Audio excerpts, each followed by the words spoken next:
बारिश की तेज बूंदें शहर की सड़कों को भिगो रही थीं। रात के लगभग 11 बज रहे थे।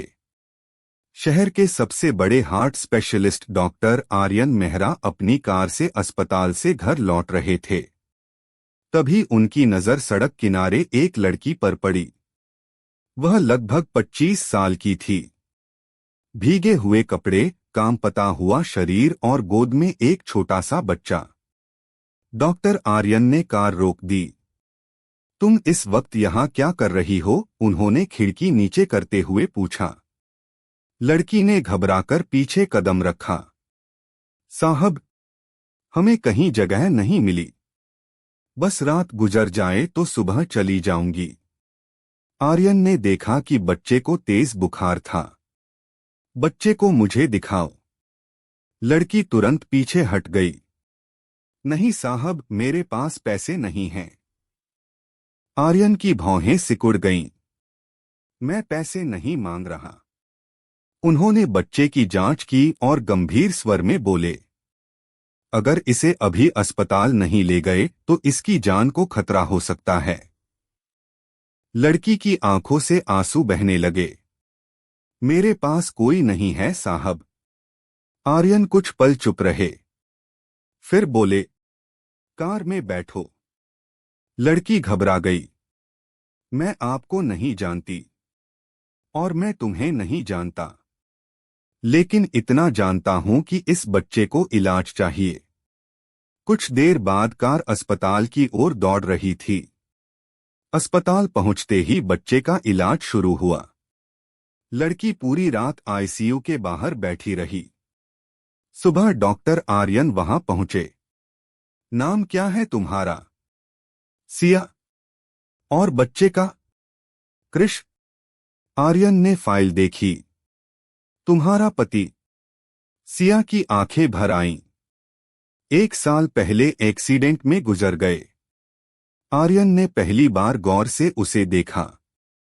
चेहरे पर थकान थी, लेकिन आंखों में मां का दर्द साफ दिखाई दे रहा था। कोई रिश्तेदार? सिया ने सिर हिला दिया। कोई नहीं। 3 दिन बाद कृष पूरी तरह ठीक हो गया। लेकिन अब नई समस्या सामने थी। सिया के पास रहने की जगह नहीं थी। अस्पताल प्रशासन उसे बाहर भेजना चाहता था। तभी डॉक्टर आर्यन ने एक फैसला लिया। मेरे बंगले के पीछे सर्वेंट क्वार्टर खाली है। सिया चौंक गई। साहब, मैं आपका एहसान नहीं ले सकती। यह एहसान नहीं है। आर्यन ने शांत स्वर में कहा। वहां रहने के बदले तुम घर की लाइब्रेरी और गार्डन संभालोगी। सिया की आंखों में उम्मीद की चमक आ गई। सच? लेकिन सिर्फ 1 महीने के लिए। सिया ने हाथ जोड़ लिए। भगवान आपका भला करे साहब। उसे क्या पता था कि यही 1 महीना उसकी और डॉक्टर आर्यन की पूरी जिंदगी बदलने वाला था। क्योंकि बंगले में पहुंचने के बाद सिया को एक ऐसा राज पता चलने वाला था जिसे डॉक्टर आर्यन पिछले 5 सालों से दुनिया से छिपाकर रखे हुए थे। सिया और छोटा कृष अब डॉक्टर आर्यन के बंगले के पीछे बने सर्वेंट क्वार्टर में रहने लगे थे। बंगला किसी महल से कम नहीं था। चारों तरफ हरियाली, बड़े बड़े कमरे और एक विशाल लाइब्रेरी। लेकिन सिया ने एक बात नोटिस की। इतने बड़े घर में डॉक्टर आर्यन बिल्कुल अकेले रहते थे। न कोई दोस्त, न कोई रिश्तेदार और न ही कोई हंसी खुशी। वह सुबह अस्पताल जाते और रात को लौटकर अपने कमरे में बंद हो जाते, जैसे किसी दर्द से भाग रहे हों। एक दिन सिया लाइब्रेरी की सफाई कर रही थी। तभी एक पुरानी फोटो फ्रेम उसके हाथ से गिर गई। फोटो देखकर वह चौंक गई। उसमें डॉक्टर आर्यन एक खूबसूरत लड़की के साथ मुस्कुरा रहे थे। दोनों बहुत खुश लग रहे थे। तभी पीछे से आवाज आई, उसे मत छूना। सिया घबराकर पलटी। दरवाजे पर डॉक्टर आर्यन खड़े थे। उनकी आंखें लाल थीं। सॉरी साहब, सफाई करते समय गलती से। आर्यन ने धीरे से फोटो उठाई और उसे सीने से लगा लिया। कुछ पल तक वह कुछ नहीं बोले। फिर धीमी आवाज में कहा, उसका नाम अनन्या था। सिया चुप रही। मेरी पत्नी। सिया ने पहली बार आर्यन की आंखों में दर्द देखा। 5 साल पहले कैंसर ने उसे मुझसे छीन लिया। यह कहते हुए उनकी आवाज कांप गई। मैं एक डॉक्टर होकर भी उसे नहीं बचा सका। कमरे में खामोशी छा गई। सिया की आंखें भी नम हो गईं, क्योंकि वह जानती थी कि अपना सबसे प्यारा इंसान खोने का दर्द क्या होता है। उस दिन पहली बार दोनों ने अपने अपने जख्म एक दूसरे के सामने खोले। दिन बीतने लगे। धीरे धीरे कृष पूरे बंगले की रौनक बन गया। वह हर समय इधर उधर भागता रहता। एक दिन आर्यन अस्पताल से लौटे तो देखा कि कृष उनके गार्डन में लगे महंगे गुलाब तोड़ रहा है। अरे! आर्यन जोर से बोले। कृष डर गया। फूल उसके हाथ से गिर गए। उसकी आंखों में आंसू आ गए। Sorry uncle. आर्यन कुछ बोलते उससे पहले कृष रोने लगा। सिया दौड़ती हुई आई। माफ कर दीजिए साहब, बच्चा है। लेकिन तभी कुछ ऐसा हुआ जिसकी किसी ने उम्मीद नहीं की थी। कृष ने एक गुलाब उठाया और आर्यन की तरफ बढ़ा दिया। अंकल, यह आपके लिए। आर्यन स्तब्ध रह गए। 5 साल बाद किसी ने उन्हें फूल दिया था, और वह भी एक मासूम बच्चे ने। उनका दिल भर आया। उन्होंने झुककर कृष को गोद में उठा लिया। कोई बात नहीं चैंपियन। उस दिन पहली बार बंगले में बच्चों जैसी हंसी गूंजी। लेकिन खुशियां ज्यादा दिन छिपी नहीं रहीं। एक शाम अचानक 3 लग्जरी कारें बंगले के बाहर आकर रुकीं। उनमें से कुछ लोग उतरे। सबके चेहरे पर गुस्सा था। सबसे आगे एक अधेड़ उम्र का आदमी था। जैसे ही आर्यन बाहर आए वह चिल्लाया, यही है वह औरत? सिया घबरा गई। आर्यन का चेहरा सख्त हो गया। चाचा जी, आप यहां क्यों आए हैं? वह आदमी गुर्राया। पूरा शहर बातें कर रहा है। एक जवान विधवा को घर में रखे हुए हो।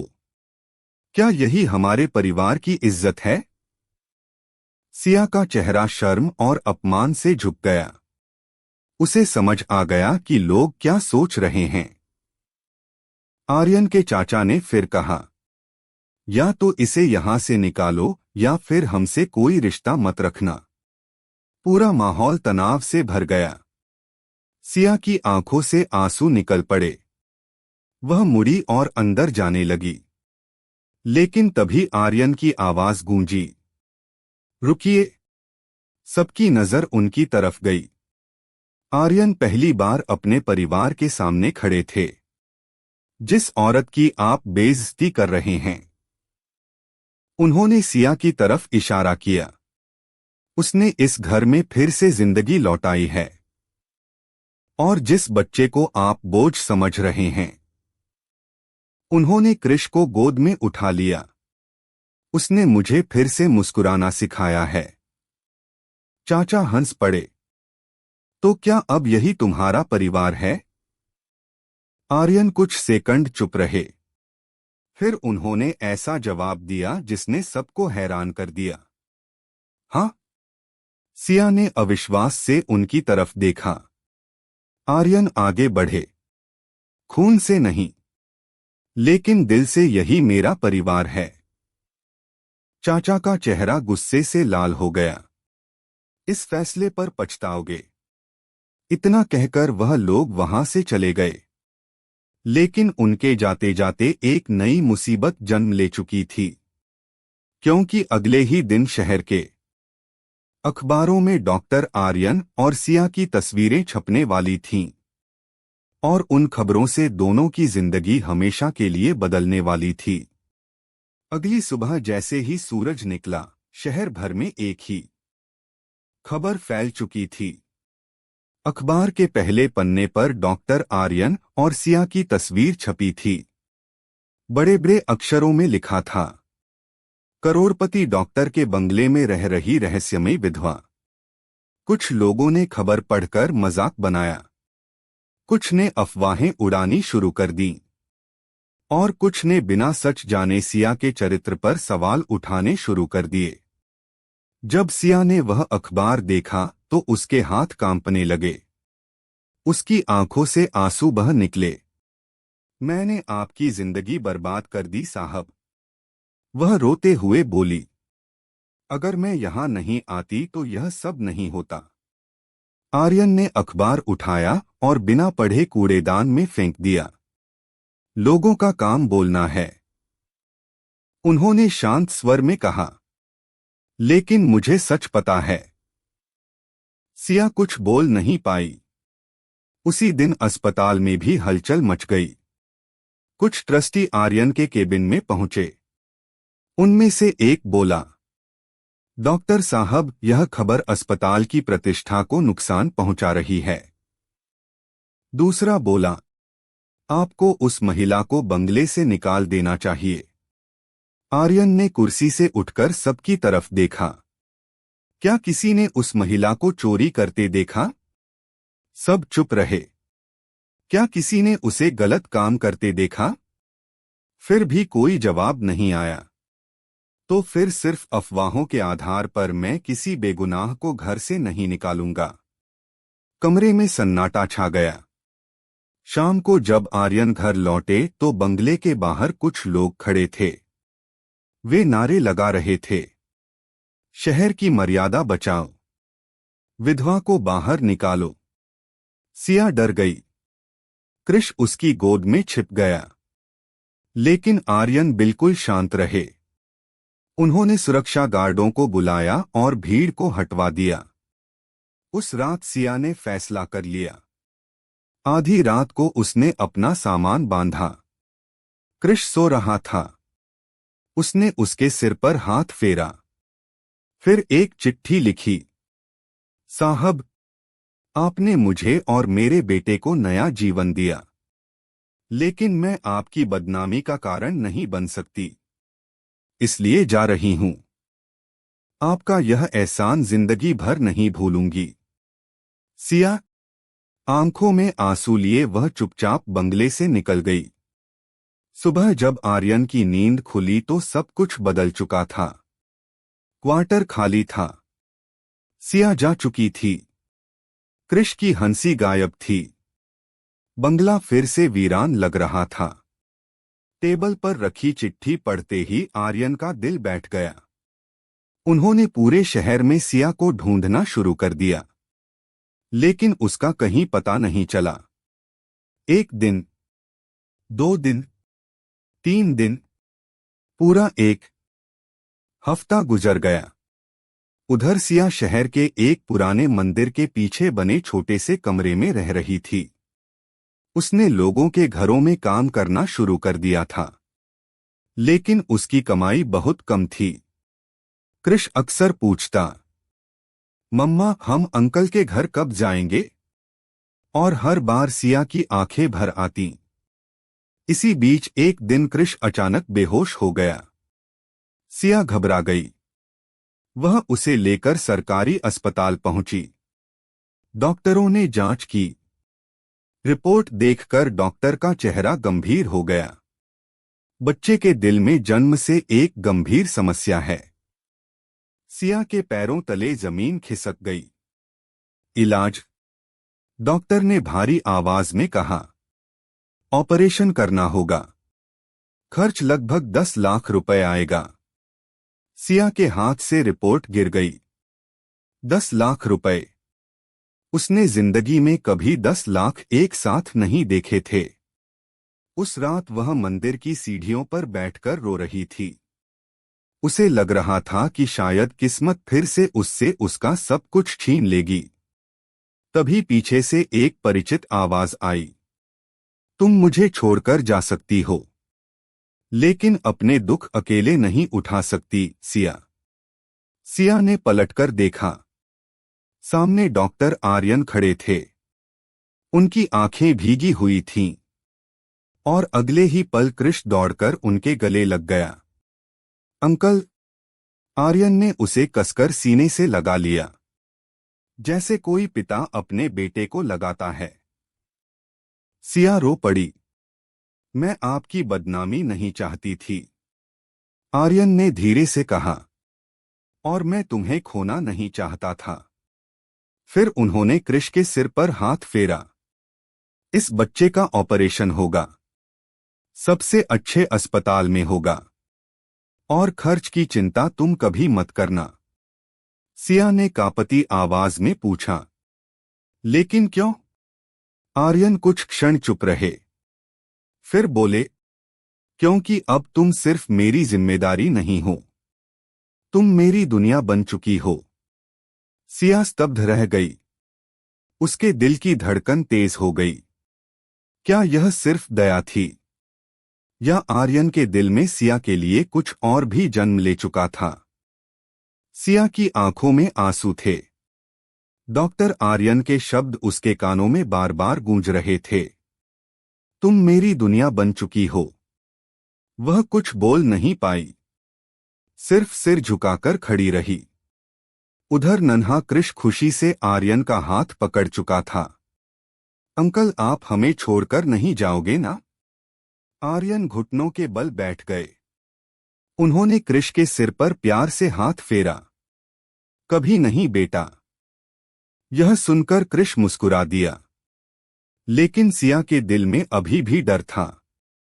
उसे लग रहा था कि कहीं समाज फिर से उनके रिश्ते को गलत नाम न दे दे। अगले ही दिन कृष को शहर के सबसे बड़े अस्पताल में भर्ती कराया गया।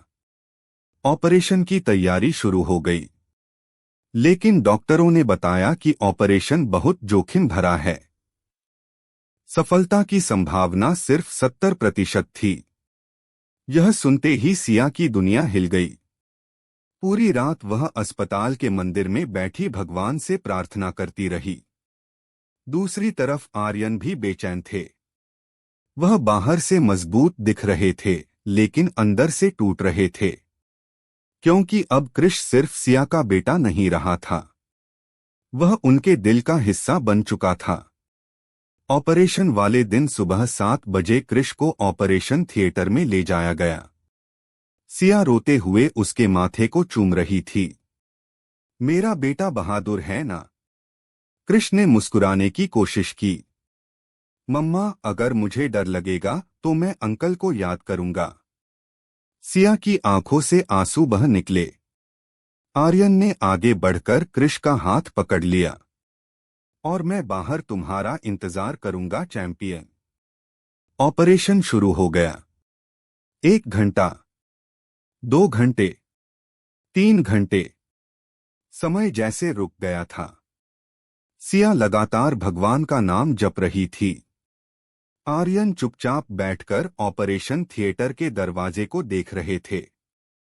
तभी अचानक एक नर्स भागती हुई बाहर आई। उसके चेहरे पर तनाव था। डॉक्टर मेहरा। आर्यन तुरंत उठ खड़े हुए। क्या हुआ? बच्चे को तुरंत दुर्लभ रक्त समूह की जरूरत है। ब्लड बैंक में उपलब्ध नहीं है। सिया के पैरों तले जमीन खिसक गई। अब क्या होगा? नर्स बोली, अगर अगले आधे घंटे में खून नहीं मिला तो स्थिति गंभीर हो सकती है। आर्यन ने तुरंत पूछा, ब्लड ग्रुप क्या है? नर्स ने जवाब दिया। आर्यन कुछ सेकंड के लिए चुप रह गए, फिर बोले, मेरा भी यही ब्लड ग्रुप है। नर्स चौंक गई। लेकिन सर, समय बर्बाद मत करो, आर्यन ने कहा। जो जरूरी है करो। कुछ देर बाद आर्यन का खून कृष को चढ़ाया जा रहा था। सिया दूर खड़ी यह सब देख रही थी। उसकी आंखों से लगातार आंसू बह रहे थे। वह समझ चुकी थी कि यह रिश्ता अब सिर्फ एहसान का नहीं रहा। कोई इंसान किसी पराये बच्चे के लिए इतना बड़ा जोखिम नहीं उठाता। 4 घंटे बाद ऑपरेशन थिएटर का दरवाजा खुला। मुख्य सर्जन बाहर आए। सिया की सांसें रुक गईं। डॉक्टर साहब, वह कांपती आवाज में बोली। सर्जन मुस्कुराए। ऑपरेशन सफल रहा। सिया वहीं फर्श पर बैठकर रो पड़ी। इस बार खुशी के आंसू थे। आर्यन ने भी राहत की लंबी सांस ली। शायद वर्षों बाद उनके दिल से कोई भारी बोझ उतरा था। 2 दिन बाद कृष को होश आ गया। उसने आंखें खोलीं और सबसे पहले पूछा, अंकल कहाँ हैं? आर्यन तुरंत उसके पास आए। कृष ने कमजोर हाथ आगे बढ़ाया। अंकल, आप मेरे पापा क्यों नहीं बन जाते? कमरे में सन्नाटा छा गया। सिया की सांस अटक गई। आर्यन की आंखें नम हो गईं। कृष मासूमियत से बोला, मेरे स्कूल में सब बच्चों के पापा होते हैं। अगर आप मेरे पापा बन जाओ तो मैं सबसे ज्यादा खुश हो जाऊंगा। सिया ने तुरंत कहा, कृष ऐसी बातें नहीं करते। लेकिन आर्यन ने उसे रोक दिया। उन्होंने धीरे से कृष का हाथ थाम लिया और फिर पहली बार सिया की आंखों में देखकर बोले, अगर तुम्हारी मम्मा को कोई एतराज नहीं हो तो मुझे भी खुशी होगी। सिया की आंखों से आंसू बह निकले। वह समझ गई कि यह प्रस्ताव दया का नहीं था। यह एक सच्चे रिश्ते की शुरुआत थी। लेकिन उसी समय अस्पताल के बाहर एक और तूफान खड़ा हो रहा था, क्योंकि आर्यन के परिवार को उनके इस फैसले की खबर मिल चुकी थी। और इस बार वे सिर्फ विरोध करने नहीं, बल्कि आर्यन की सारी संपत्ति छीनने की योजना बनाकर आने वाले थे। अस्पताल के कमरे में खुशी का माहौल था। कृष की तबीयत अब तेजी से सुधर रही थी। सिया के चेहरे पर भी कई दिनों बाद सुकून दिखाई दे रहा था। लेकिन किस्मत अभी उनकी परीक्षा खत्म नहीं करना चाहती थी। उसी शाम अस्पताल के वीआईपी कॉरिडोर में 5-6 लोग तेजी से चलते हुए आए। सबसे आगे आर्यन के चाचा रघुवीर मेहरा थे। उनके चेहरे पर गुस्सा साफ दिखाई दे रहा था।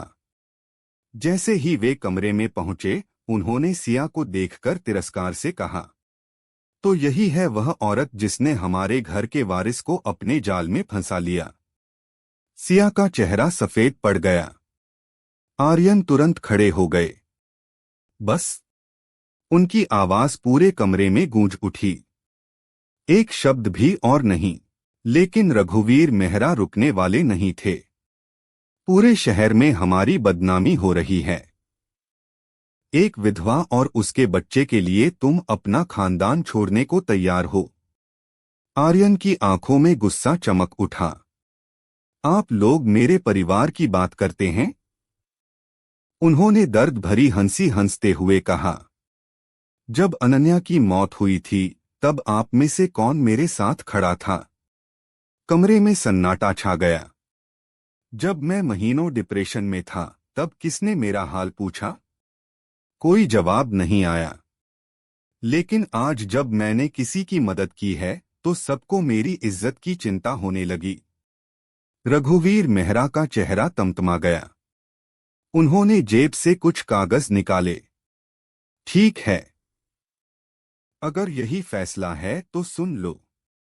आज से हमारा तुमसे कोई रिश्ता नहीं और तुम परिवार की संपत्ति में अपने हिस्से का दावा भी खो दोगे। सिया घबरा गई। उसे पहली बार समझ आया कि मामला कितना बड़ा है। करोड़ों की संपत्ति, खानदान का नाम, सब कुछ दांव पर था। जैसे ही परिवार वाले चले गए, सिया ने धीरे से कहा, आपको ऐसा नहीं करना चाहिए था। आर्यन उसकी तरफ मुड़े। क्या? मेरे लिए अपना परिवार छोड़ देना? सिया की आंखें भर आईं। मैं नहीं चाहती कि मेरी वजह से आपको कोई नुकसान हो। आर्यन कुछ पल चुप रहे, फिर खिड़की के पास जाकर खड़े हो गए। सिया, उन्होंने धीरे से कहा, कभी कभी जिंदगी हमें दो रास्ते देती है, एक वह जो समाज को खुश करता है और दूसरा वह जो दिल को सुकून देता है। उन्होंने मुड़कर उसकी तरफ देखा। मैंने अपना रास्ता चुन लिया है। सिया कुछ नहीं बोल पाई। उसकी आंखों में सम्मान और अपनापन दोनों थे। एक हफ्ते बाद कृष पूरी तरह स्वस्थ होकर अस्पताल से घर लौट आया। सुकून बंगला फिर से हंसी से भर गया। कृष पूरे घर में दौड़ता रहता और हर जगह एक ही बात कहता, मेरे पापा सबसे अच्छे हैं। हर बार यह सुनकर आर्यन मुस्कुरा देते। लेकिन एक रात कुछ ऐसा हुआ जिसने सब कुछ बदल दिया। करीब 12 बजे बंगले के बाहर जोरदार धमाका हुआ। धड़ाम, पूरा घर हिल गया। सिया घबराकर बाहर भागी। आर्यन भी दौड़ते हुए पहुंचे। गेट के पास एक बड़ी एसयूवी टकराई हुई थी और उसके अंदर बैठा आदमी बुरी तरह घायल था। जब आर्यन ने उसका चेहरा देखा तो उनके होश उड़ गए। वह कोई और नहीं, रघुवीर मेहरा थे। उनके वही चाचा जिन्होंने कुछ दिन पहले उन्हें परिवार से निकाल दिया था। रघुवीर मुश्किल से सांस ले पा रहे थे। उन्होंने कांपते हाथ से आर्यन का हाथ पकड़ा। बेटा, उनकी आंखों में डर था। मुझे बचा लो। आर्यन ने एक पल भी देर नहीं की। उन्होंने तुरंत एम्बुलेंस बुलवाई और खुद इलाज शुरू कर दिया। लेकिन अस्पताल पहुंचने पर डॉक्टरों ने जो खबर दी, उसे सुनकर सब स्तब्ध रह गए। रघुवीर मेहरा के दोनों गुर्दे लगभग जवाब दे चुके थे। उन्हें तुरंत किडनी ट्रांसप्लांट की जरूरत थी। और सबसे बड़ी बात, परिवार में किसी का ब्लड और टिश्यू मैच नहीं हो रहा था। पूरा मेहरा परिवार टूट चुका था। जो लोग कल तक आर्यन और सिया को नीचा दिखा रहे थे, आज बेबस खड़े थे। तभी रिपोर्ट लेकर एक डॉक्टर दौड़ता हुआ आया। उसने फाइल आर्यन के हाथ में दी। आर्यन रिपोर्ट देखकर हैरान रह गए, क्योंकि पूरे परिवार में सिर्फ एक व्यक्ति था जिसका मैच रघुवीर मेहरा से हो रहा था, और वह व्यक्ति कोई और नहीं, सिया थी। कमरे में सन्नाटा छा गया। जिस औरत को परिवार ने अपमानित किया था, आज उसी के पास रघुवीर मेहरा की जिंदगी बचाने की ताकत थी। अब सवाल यह था, क्या सिया उस इंसान की जान बचाएगी जिसने उसे हमेशा नीचा दिखाया, या वह अपने साथ हुए अपमान का जवाब खामोशी से देगी? अस्पताल के कॉन्फ्रेंस रूम में गहरा सन्नाटा पसरा हुआ था। सभी की निगाहें सिया पर टिकी थीं। डॉक्टर की आवाज अब भी सबके कानों में गूंज रही थी। रघुवीर मेहरा के लिए सबसे उपयुक्त डोनर सिया जी हैं। कुछ पल के लिए समय जैसे थम गया। रघुवीर मेहरा के बेटे आगे बढ़े। उनके चेहरे शर्म से झुके हुए थे। एक हफ्ता पहले तक वे सिया को अपमानित कर रहे थे। आज उनकी आंखों में विनती थी। भाभी जी, उनमें से एक बोला, पिताजी की जान बचा लीजिए। सिया के मन में तूफान चल रहा था। उसे याद आ रहे थे वे सारे ताने, वे सारे अपमान। वह दिन जब उसे चरित्रहीन कहा गया था, जब उसे लालची कहा गया था, जब उसके बेटे को बोझ कहा गया था। लेकिन तभी उसकी नजर अस्पताल के मंदिर की तरफ गई। उसे अपनी मां की एक बात याद आई, बेटी, अच्छे इंसान की पहचान यह नहीं कि उसके साथ कैसा व्यवहार हुआ, बल्कि यह है कि वह दूसरों के साथ कैसा व्यवहार करता है। सिया की आंखें नम हो गईं। आर्यन उसके पास आए। उन्होंने धीरे से कहा, तुम पर कोई दबाव नहीं है। जो फैसला तुम्हें सही लगे वही करना। सिया ने कुछ क्षण आंखें बंद रखीं। फिर धीरे से बोली, अगर मेरी किडनी से किसी की जान बच सकती है तो मैं तैयार हूं। कमरे में मौजूद सभी लोग स्तब्ध रह गए। कई लोगों की आंखें भर आईं। उसी समय आईसीयू में लेटे रघुवीर मेहरा को जब यह बात पता चली तो उनकी आंखों से आंसू निकल पड़े। उन्होंने कांपते हुए कहा, जिस लड़की को मैंने सबसे ज्यादा दुख दिया, वही आज मेरी जिंदगी बचाने जा रही है। ऑपरेशन की तैयारी शुरू हो गई, लेकिन भगवान शायद अभी उनकी परीक्षा पूरी नहीं करना चाहते थे। ऑपरेशन से एक रात पहले अचानक अस्पताल की सुरक्षा टीम दौड़ती हुई आई। डॉक्टर मेहरा, एक बड़ी समस्या हो गई है। आर्यन ने चौंक कर पूछा, क्या हुआ? सुरक्षा अधिकारी ने बताया, किसी ने अस्पताल के रिकॉर्ड में छेड़छाड़ की है और हमें शक है कि यह कोई अंदर का आदमी है। जांच शुरू हुई। कुछ घंटों बाद जो सच सामने आया उसने सबको हिला दिया। यह सब रघुवीर मेहरा के छोटे भाई धर्मपाल मेहरा ने करवाया था। उसे डर था कि अगर रघुवीर बच गए तो सारी संपत्ति उन्हीं के परिवार को मिलेगी। इसलिए वह चाहता था कि ट्रांसप्लांट न हो। जब यह सच्चाई सामने आई तो पूरा परिवार शर्म से सिर झुकाकर खड़ा रह गया। उन्हें पहली बार एहसास हुआ कि असली खतरा बाहर से नहीं, घर के अंदर से था। अगली सुबह ऑपरेशन शुरू हुआ। पूरे 8 घंटे तक सर्जरी चली। आर्यन बाहर बैठे हर मिनट गिन रहे थे। कृष बार बार पूछ रहा था, पापा मम्मा ठीक हो जाएंगी ना? आर्यन मुस्कुरा देते, लेकिन उनकी आंखों में छिपा डर कोई भी पढ़ सकता था। आखिरकार ऑपरेशन थिएटर का दरवाजा खुला। मुख्य सर्जन बाहर आए। सबकी सांसें थम गईं। डॉक्टर मुस्कुराए। ऑपरेशन पूरी तरह सफल रहा। आर्यन की आंखें भर आईं। उन्होंने भगवान का धन्यवाद किया। कृष खुशी से उछल पड़ा।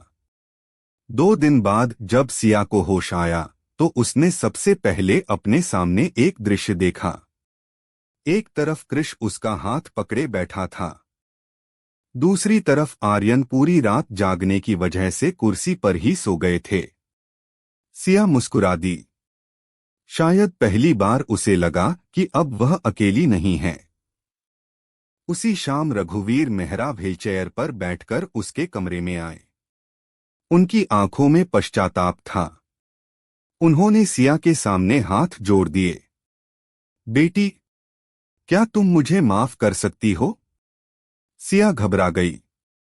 आप ऐसा मत कीजिए। लेकिन रघुवीर की आंखों से आंसू बह निकले। मैंने तुम्हें कभी समझने की कोशिश ही नहीं की और तुमने मेरी जान बचाकर मुझे इंसानियत का असली मतलब सिखा दिया। फिर उन्होंने वह घोषणा की जिसकी किसी ने कल्पना भी नहीं की थी। उन्होंने पूरे परिवार के सामने कहा, आज से सिया मेरी बहू नहीं, मेरी बेटी है। पूरा परिवार भावुक हो गया।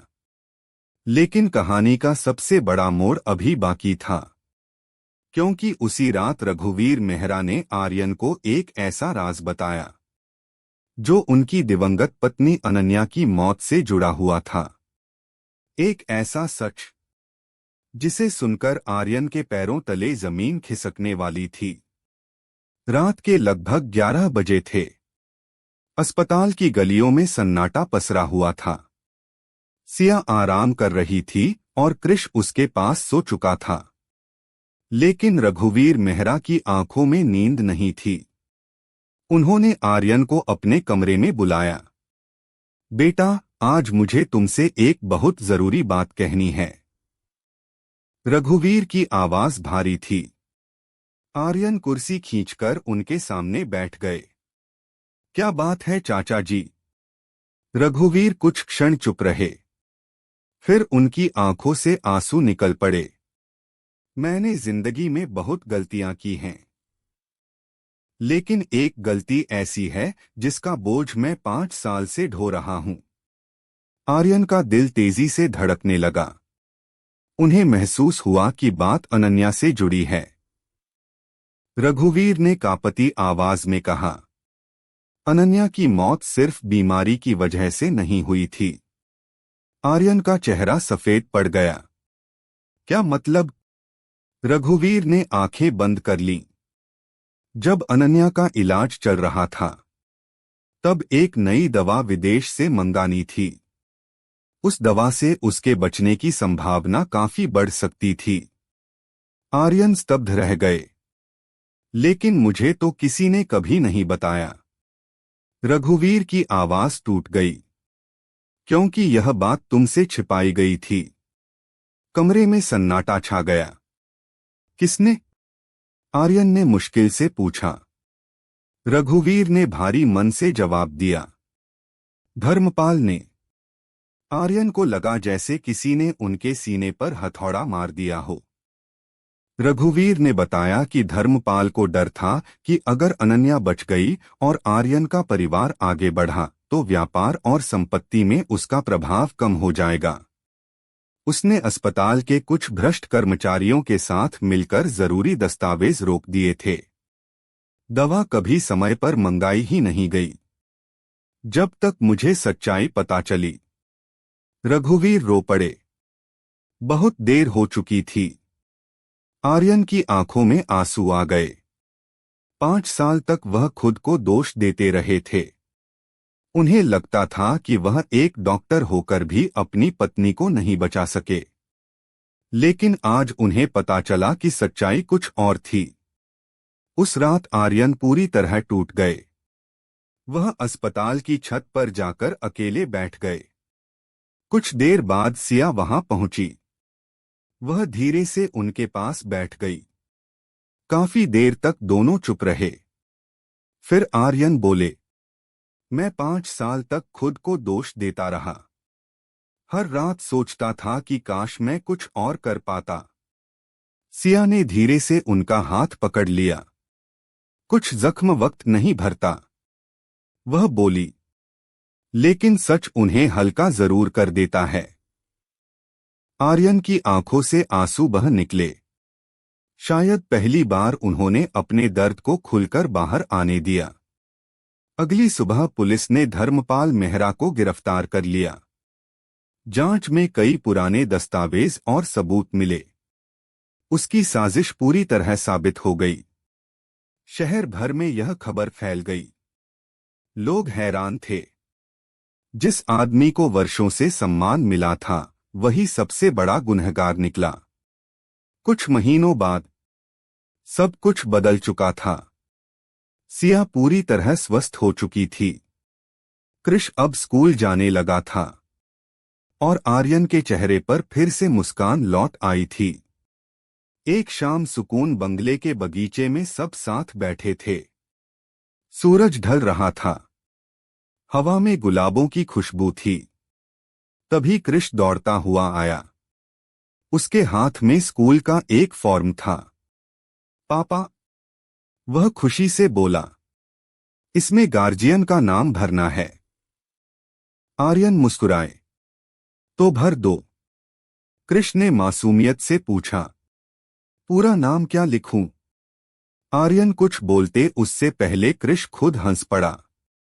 उसने बड़े गर्व से कहा, डॉक्टर आर्यन मेहरा, मेरे पापा।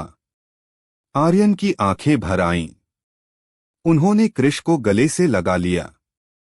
सिया दूर खड़ी यह दृश्य देख रही थी। उसकी आंखों में भी खुशी के आंसू थे। उसे याद आया, एक समय था जब उसके पास न घर था, न सहारा, न उम्मीद।